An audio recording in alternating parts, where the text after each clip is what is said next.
December 7th, 1941, 7:55 in the morning. 22-year-old Doris Miller was below deck on the USS West Virginia, collecting soiled laundry. In less than 15 minutes, he would become one of the most celebrated heroes of World War II. But first, the Navy had to figure out how to admit he existed. His name was Doris, not Dory, Doris. The midwife who delivered him on October the 12th, 1919 in Waco, Texas, had been convinced the baby would be a girl. When Connery and Henrietta Miller's third son arrived instead, the name stuck. According to his mother, Doris was never ashamed of it. He wore it with the same quiet confidence that would one day define his actions under fire. The Miller family worked a small sharecropping farm just outside Waco in Spiegelville. 28 acres of hard Texas earth, where 4 sons learned what labor meant before they learned to read. Doris and his brothers worked the cotton and corn fields from dawn until dark, helping their parents scratch out an existence during the Depression years, when hope came in smaller portions than hunger. By the time Doris reached high school, he stood 6 feet 3 inches tall and weighed over 200 pounds. The football coach at A.J. Moore High School took one look at him and saw a fullback. Doris became a star player, using the same physical power that he'd developed hauling crops and working the fields. But there were no college scouts waiting for young black men from sharecropping families in 1930s Texas. There were only more fields to work, more seasons of watching opportunities pass by like distant trains you weren't allowed to board. Doris dropped out of school during 8th grade.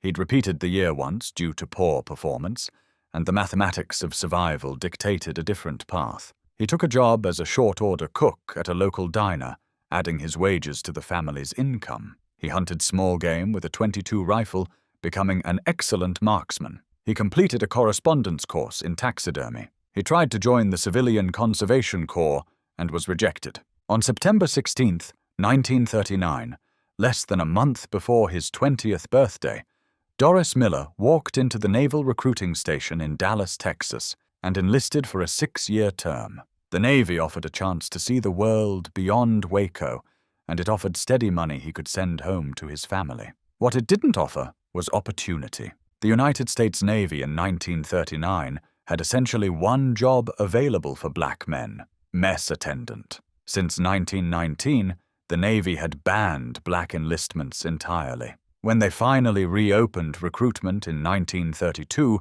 they created a simple system. Black sailors would cook, clean, serve food, and do laundry for white officers. They would be, in the words of one historian, personal servants. They would sleep separately, eat separately, and exist in a segregated world within the segregated Navy. This wasn't accident or oversight.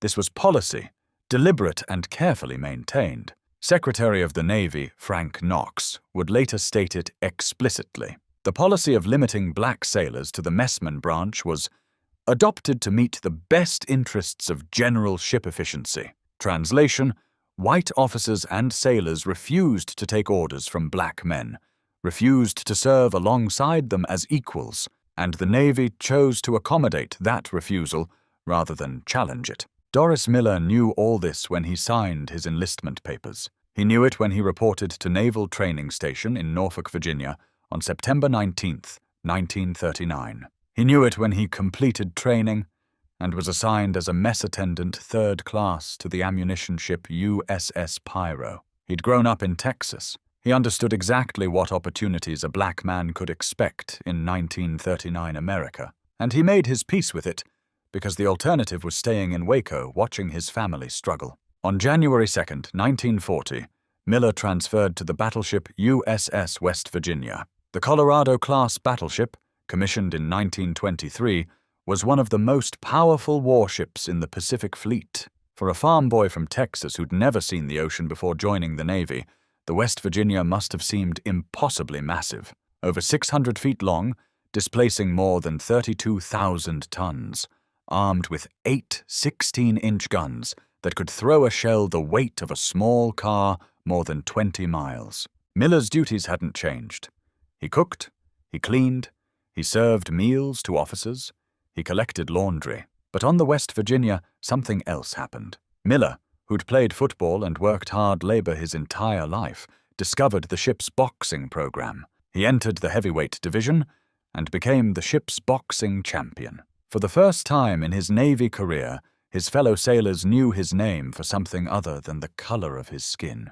The Navy didn't train mess attendants on weapons. They weren't supposed to need weapons training. Their battle station during combat wasn't manning guns or managing damage control. Their battle station was serving officers and keeping the galley operational. The Navy's reasoning was simple and ugly. Black men weren't intelligent enough or trustworthy enough to handle complex weapon systems. They could cook. That was enough. By late 1941, tensions with Japan had reached a breaking point. President Roosevelt had moved the Pacific Fleet from San Diego to Pearl Harbor, Hawaii, hoping the presence of American naval power would discourage Japanese aggression. The opposite happened. Japanese military planners, recognizing that war with the United States was inevitable if they continued their expansion in Southeast Asia, began detailed planning for a preemptive strike that would cripple the Pacific Fleet before America could respond. The USS West Virginia arrived at Pearl Harbor and took up her mooring along Battleship Row, the line of battleships anchored along the southeast shore of Ford Island. She was moored outboard of the USS Tennessee, with the USS Arizona astern and the USS Oklahoma ahead. On the morning of December 7, 1941, the West Virginia had a complement of 1,541 men. Doris Miller was doing laundry. It was Sunday morning, just before 8 a.m. Miller had risen early to begin collecting soiled laundry, one of his regular duties. The ship was quiet, the crew either sleeping late or preparing for church services. The Hawaiian sun was already warm, promising another perfect December day in paradise. At 7:55 a.m., the first wave of Japanese aircraft reached Pearl Harbor. 183 planes, including torpedo bombers, dive bombers, and fighters, descended on the unprepared American fleet. The USS West Virginia, moored on the outboard side of Battleship Row with her port side exposed to the harbor, became an immediate target. Miller heard the general quarters alarm. He heard explosions. He heard men shouting. He abandoned the laundry and ran toward his assigned battle station, only to find it had been destroyed by one of the first torpedo hits. The West Virginia was already listing to port, already flooding, already dying. What happened next would make Doris Miller famous. What happened next would also reveal exactly how the U.S. Navy viewed black sailors in 1941. Because Miller's heroism that morning wasn't just about fighting the Japanese, it was about fighting to be recognized as fully human by his own government. Miller ran up to the main deck and found chaos. The West Virginia had been hit by multiple torpedoes in rapid succession. Water was pouring into the ship with the force of a flash flood. The battleship was listing so severely that men could barely keep their footing on the oil-slicked deck. Japanese planes screamed overhead, their machine guns raking the superstructure. Bombs were falling.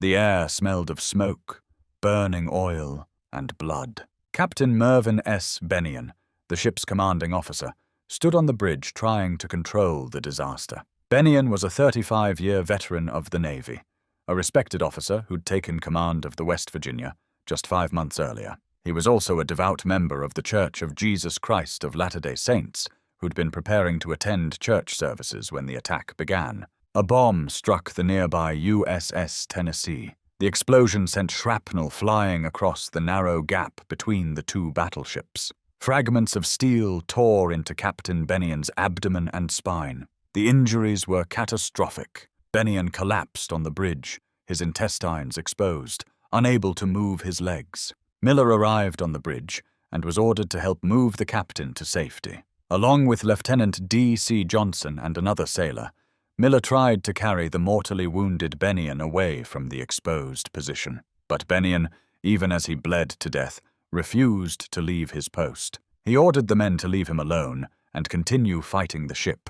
Think about that moment. Captain Bennion, a white officer from Utah, lying on the deck with mortal wounds, giving orders to Doris Miller, a black mess attendant from Texas who wasn't supposed to be on the bridge at all. Two men separated by every social barrier, 1941, America could construct, united by duty and the understanding that the ship was dying and men needed saving. Miller and the others stayed with Bennion as long as they could, applying a simple dressing to the terrible wounds, trying to make him comfortable. But the captain was right. There were other men who needed help, men who might survive if someone acted quickly. Miller left the captain and went to work pulling wounded sailors away from the fires and explosions, using his massive strength to drag men through oil and water to relative safety. Then someone, and history hasn't definitively recorded who, ordered Miller to man an anti-aircraft gun. The gun was a Browning .50 caliber anti-aircraft machine gun, one of two mounted on the bridge. It was a weapon Miller had never been trained to operate. The Navy didn't train black sailors on machine guns. Black sailors weren't supposed to touch the weapons. But the trained gunners were dead or wounded.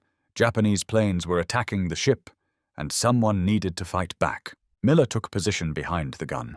Later, when asked how he knew what to do, Miller would say something that perfectly captured both his competence and the absurdity of the Navy's policies. "It wasn't hard. I just pulled the trigger, and she worked fine. I had watched the others with these guns." He had watched, because of course he had watched. Miller had spent months aboard the West Virginia seeing white sailors train with weapons he wasn't allowed to touch. He'd watched them load the ammunition, watched them charge the weapons, watched them practice tracking targets. And now, with the ship sinking and planes attacking, Miller proved what everyone who believed in segregation had always claimed was impossible. A black man could not only operate a complex weapon, he could operate it effectively in combat without any formal training. Miller opened fire on the attacking Japanese aircraft. For approximately 15 minutes, he poured .50 caliber rounds into the sky, tracking the fast-moving planes, leading his targets, adjusting his aim. The exact number of planes he hit is disputed. Navy records officially credit him with shooting down one aircraft. Miller himself and other witnesses claimed he downed between 4 and 6 planes. What isn't disputed is that he kept firing until the gun ran out of ammunition. Only then did he leave his post, only after the ammunition was exhausted and he was ordered to abandon ship. The USS West Virginia had been hit by at least 7 torpedoes and 2 bombs. The counterflooding that Miller and others had helped implement kept the ship from capsizing, but she settled to the bottom of Pearl Harbor in 40 feet of water, resting upright in the mud. Of the ship's 1,541 men, 106 were killed. Captain Mervyn S. Bennion was posthumously awarded the Medal of Honor for refusing to leave his post despite mortal wounds. Doris Miller swam to Ford Island with other survivors and immediately began helping rescue sailors from the water. Even after leaving his ship, even after fighting for 15 minutes at a gun he wasn't supposed to touch, he continued pulling men to safety. And then the Navy tried to make him disappear. The initial reports from Pearl Harbor mentioned an unnamed Negro messman who had manned a machine gun during the attack. That was it. No name, just Negro messman, as if Miller's race was more important than his identity, as if he was interchangeable with any other black sailor aboard any other ship. This wasn't an oversight. This was policy. Secretary of the Navy Frank Knox, who adamantly opposed black sailors serving in combat roles, was reluctant to acknowledge that a mess attendant had performed heroically. To acknowledge Miller by name would be to admit that the Navy's segregation policies were built on lies. It would be to admit that black sailors were just as capable as white sailors if given the opportunity. So the Navy said nothing. For months, as white heroes from Pearl Harbor were identified, celebrated, and promoted, Miller remained an unnamed Negro messman. The black press wouldn't accept it. The Pittsburgh Courier, one of the most influential black newspapers in America, began investigating. They spent $7,000, an enormous sum in 1942, tracking down the identity of the unnamed sailor. In March 1942, the Courier broke the story. The hero was Doris Miller of Waco, Texas, mess attendant 2nd class. Suddenly, Miller had a name, and with a name came pressure. Senator James Meade of New York introduced a Senate bill to award Miller the Medal of Honor. Representative John Dingell Senior of Michigan introduced a matching House bill. The NAACP demanded recognition. Black organizations across the country launched petition campaigns. The pressure built until even Secretary Knox, who opposed any honor for Miller, couldn't ignore it. On April 1, 1942, Knox issued an official commendation for Miller. It was the minimum he could do without being accused of outright racism. But Admiral Chester W. Nimitz, Commander-in-Chief of the Pacific Fleet, pushed for more. Nimitz, a fellow Texan who'd heard about Miller's actions from multiple sources, insisted on proper recognition. On May 11th, President Franklin D. Roosevelt approved the Navy Cross for Miller. It was the Navy's third highest decoration for valor at the time. On May 27, 1942, aboard the aircraft carrier USS Enterprise anchored at Pearl Harbor, Admiral Nimitz personally pinned the Navy Cross on Doris Miller's uniform. Nimitz's comments that day were both celebratory and revealing. This marks the first time in this conflict that such high tribute has been made in the Pacific Fleet to a member of his race, and I'm sure that the future will see others similarly honored for brave acts, a member of his race. Even in recognition, the segregation remained. Even in honoring Miller's courage, Nimitz had to acknowledge that the Navy viewed him first as black and second as a sailor. Miller became the first African American to receive the Navy Cross. But many people, including sailors and officers who'd witnessed his actions, believed he deserved more. They believed Miller's heroism warranted the Medal of Honor, the nation's highest military decoration. Secretary Knox disagreed. In an April 9, 1942 letter to the House Committee on Naval Affairs, Knox argued against awarding Miller the Medal of Honor. His reasoning was clear. Acknowledging a black sailor as America's greatest hero would undermine the Navy's segregation policies. It would force uncomfortable questions about why such a capable man was restricted to serving meals and collecting laundry. No black sailor, soldier, or Marine received the Medal of Honor during World War II. Not one. Not Doris Miller, despite his documented heroism at Pearl Harbor. Not the thousands of black soldiers who fought and died from Normandy to Okinawa. The highest award their nation could bestow was apparently reserved for white heroes only. But Miller's story had already escaped the Navy's control. The black press made him a symbol of the Double Vive campaign, victory against fascism abroad and victory against Jim Crow at home. Here was living proof that black Americans could fight, could lead, could sacrifice as much as anyone. The segregation policies couldn't survive that truth indefinitely. The Pittsburgh Courier kept pushing. In June 1942, they demanded that Miller be sent home on a war bond tour,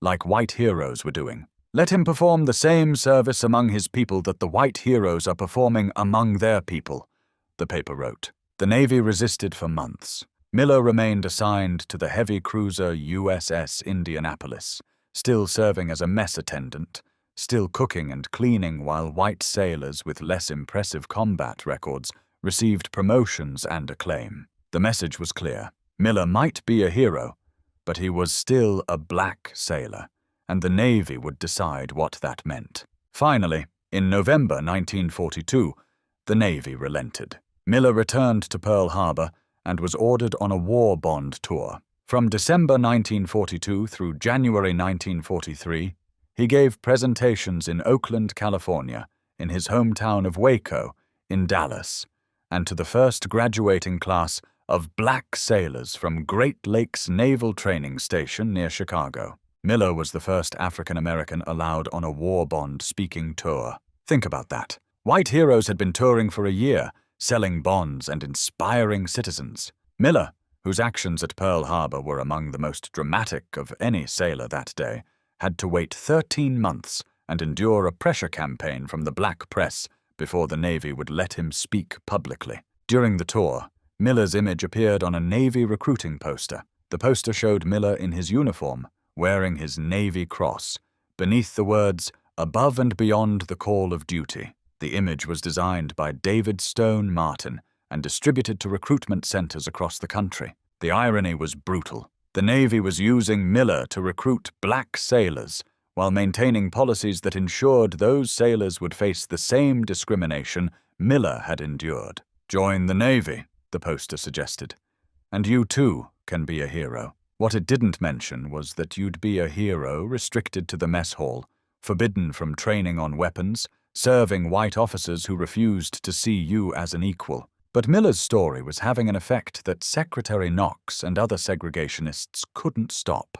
In April 1942, even before Miller received the Navy Cross, Knox had announced the opening of Camp Robert Smalls, an all-black naval training facility in Illinois. The Navy began enlisting black men for ratings beyond mess attendant. They opened positions for gunner's mates, radiomen, radar operators. Small steps, incremental changes, but changes nonetheless. Miller had proven something undeniable. Black sailors could fight, and if they could fight, then every justification for segregation crumbled. The Navy's entire system was built on the premise that black men couldn't handle the responsibility of combat. Miller had shattered that premise in 15 minutes of sustained fire at an enemy he wasn't supposed to be qualified to fight. On June 1, 1942, Miller was promoted to Mess Attendant First Class. On June 1, 1943, he was promoted again to Ship's Cook Third Class.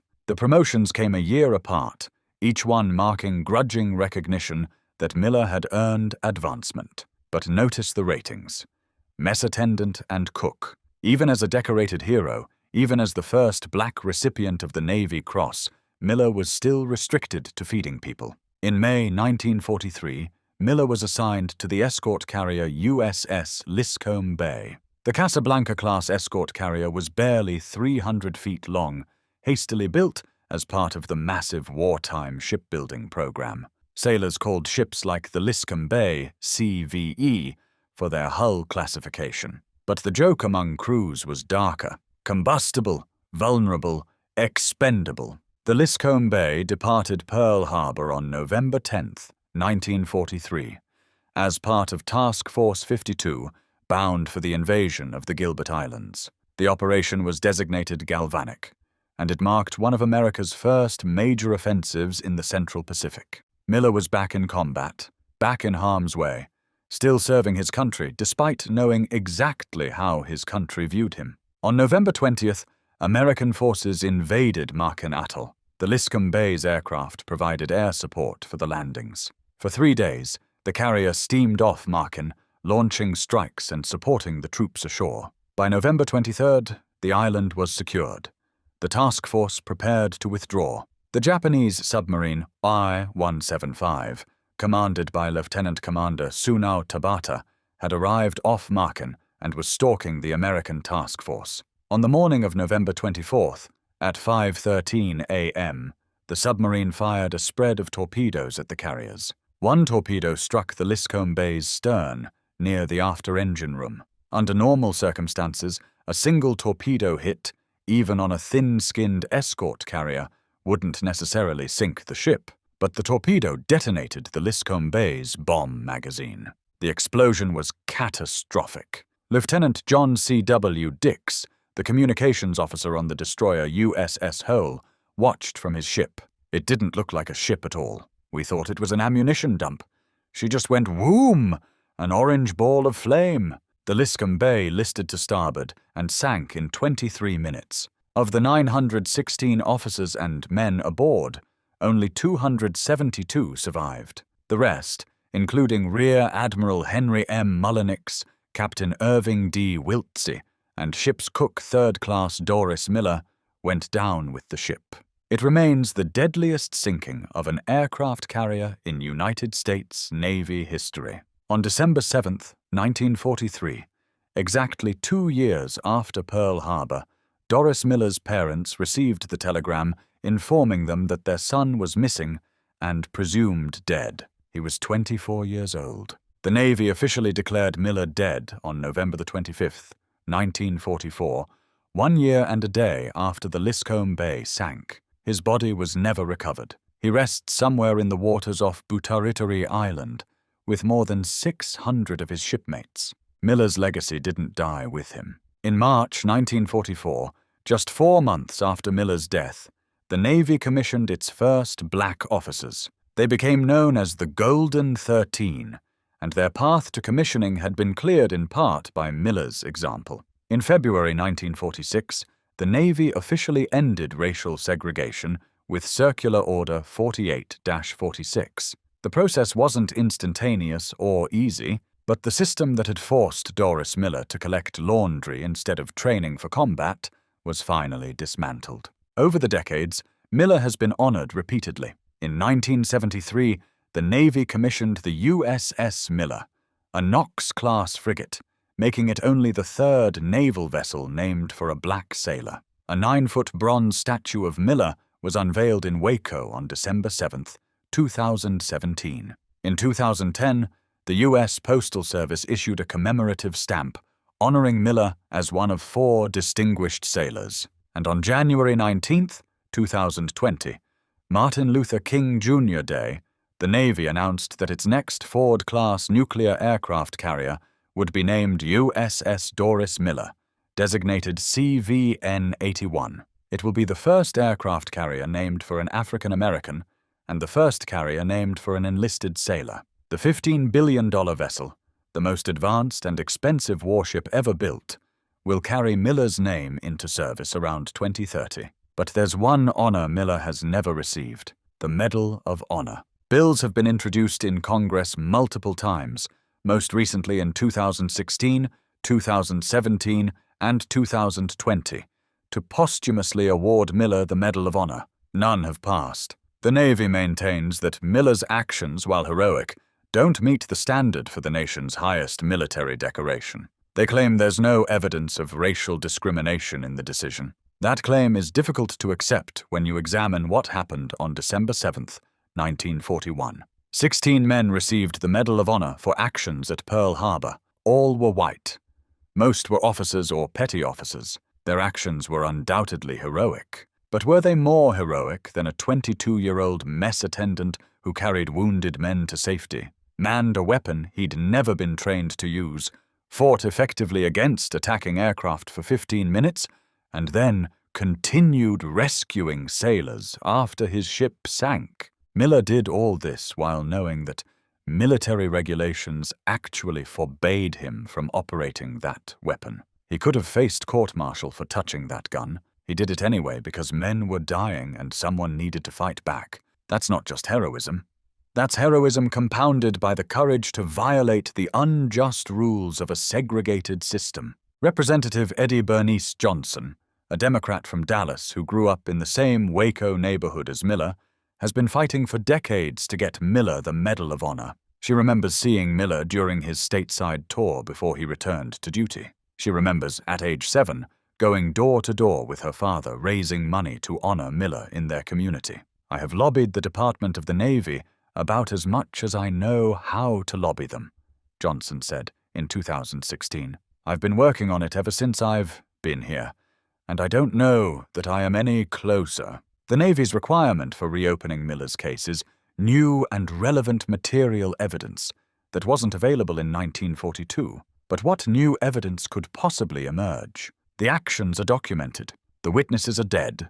The only thing that's changed is America's understanding of how deeply racism shaped every aspect of military service in 1941. Maybe that's the evidence the Navy refuses to acknowledge. Doris Miller didn't set out to be a civil rights hero. He set out to earn money for his family and see something beyond Waco, Texas. But when the moment came, when the bombs fell and the ship burned, he became exactly what the Navy claimed black sailors could never be: a warrior who fought with skill, courage, and honor. The name Dory, that so many stories use, that might have come from a typographical error in the Pittsburgh Courier's first article identifying him. Miller's actual name was Doris, the name given by a midwife who thought he'd be a girl, the name he carried with quiet confidence his entire life. It's fitting, in a way, that even his name became contested ground. The Navy that tried not to acknowledge his existence, that waited months to identify him,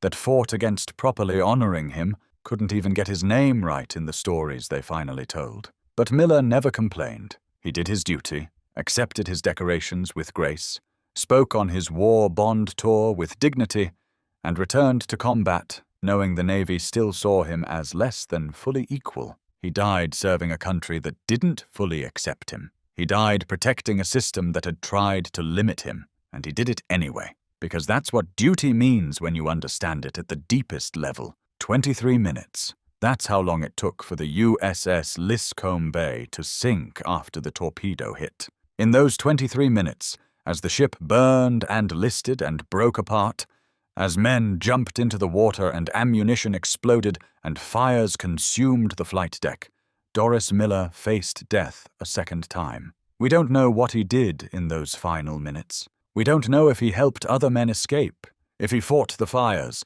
if he tried to save the ship. But we know who he was. We know what he'd already proven. And we can guess that when the Liscom Bay went down, Doris Miller was still fighting, still helping, still doing his duty to the very end. His mother, Henrietta Miller, kept his memory alive in Waco. His father, Connery Miller, spoke about his son with pride. His brothers, one of whom also served in the army during World War II, carried his legacy forward. The community that had watched him grow from a sharecropper's son to a football star to a Navy hero never forgot. And gradually, despite the Navy's initial reluctance, despite Secretary Knox's opposition, despite the Medal of Honor that never came, America began to remember too. Today, Doris Miller's story is taught in schools. His image is in the Smithsonian National Museum of African American History and Culture. His name will sail on the mightiest warship ever built. Children in Waco and across America learn about the mess attendant who manned the gun, the hero the Navy tried to erase, the man whose 15 minutes of courage helped change a nation. But here's what we shouldn't forget. Miller was a hero at Pearl Harbor, yes, but he was also a hero every day he wore the uniform of a segregated Navy.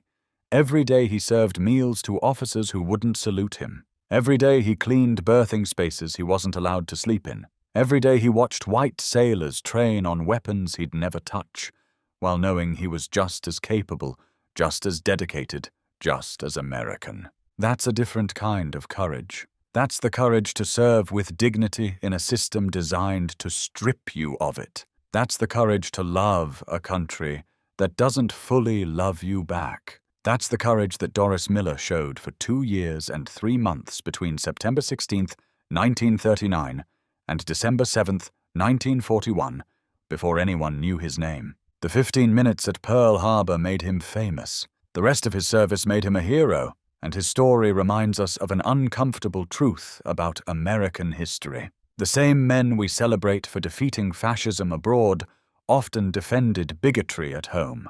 The same Navy that fought for freedom in the Pacific maintained a segregated system that denied freedom to its own sailors. The same nation that declared all men created equal took 200 years to begin acting like it meant all men. Doris Miller didn't fix that contradiction. One man couldn't, but he exposed it. He proved that the justifications for segregation were lies. He demonstrated that capability has nothing to do with race and everything to do with opportunity. And he did it while the bombs fell and the ship sank and men died around him. The USS Doris Miller, when it enters service, will be a floating city, over 1,100 feet long, powered by nuclear reactors, carrying 75 aircraft and 4,500 sailors. It will project American power anywhere in the world, and it will carry the name of a man who once collected laundry in the bowels of a battleship because that was the only job the Navy would give him.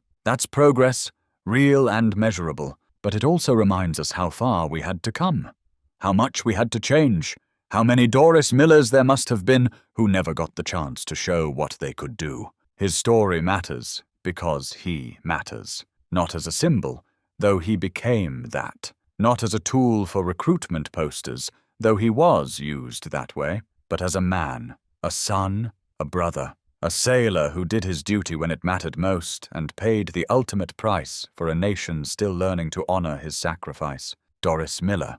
Remember the name, his real name. Not the typo, not the nickname, but the name given to him at birth, carried with pride, and honored finally. Too late for him to know, but not too late for us to learn from. He was 24 years old when he died. He served 4 years, 2 months, and 8 days in the United States Navy. He earned the Navy Cross, the Purple Heart, the American Defense Service Medal, the Asiatic Pacific Campaign Medal, and the World War II Victory Medal. He earned the Medal of Honor, too. His country just never gave it to him.